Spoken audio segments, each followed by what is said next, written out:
Hello everyone and welcome. In this video, I'll show you how to share your VPN connection from your Windows computer using an Ethernet cable. This is useful if your second device cannot run a VPN on its own.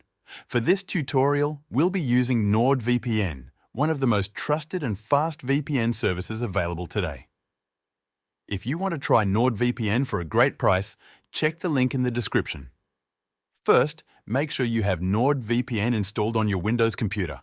Then log in and connect to a VPN server. Once you're connected, your computer is protected by the VPN. Now, to share that secure connection with another device, you'll need to connect the two devices with an Ethernet cable. Plug one end into your Windows computer and the other end into the device you want to protect. This could be a second PC, a game console, or a smart TV. Next, we'll configure the sharing settings. On your Windows computer, open the control panel. Go to Network and Sharing Center, then click Change Adapter Settings on the left-hand side. In this window, you'll see a list of your network connections. Look for the one labeled NordVPN or something similar. This is the virtual adapter that handles your VPN connection. Right-click on the NordVPN adapter and select Properties.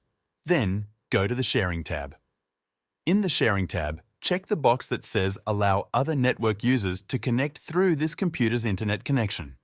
Below that, you'll see a drop-down menu.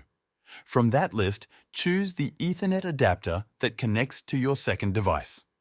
It may be labeled something like Ethernet, Local Area Connection, or have a number next to it. Make sure you're selecting the correct one, or it won't work. Click OK to save the changes. At this point, your VPN connection is now shared with the second device. Your device should automatically pick up an internet connection through the Ethernet cable. If it doesn't connect right away, try restarting the second device or refreshing its network settings. You can test that the VPN is working by visiting an IP checking website on the second device. If it shows the same IP location as your VPN server, it's working properly. If you want to try NordVPN for a great price, check the link in the description.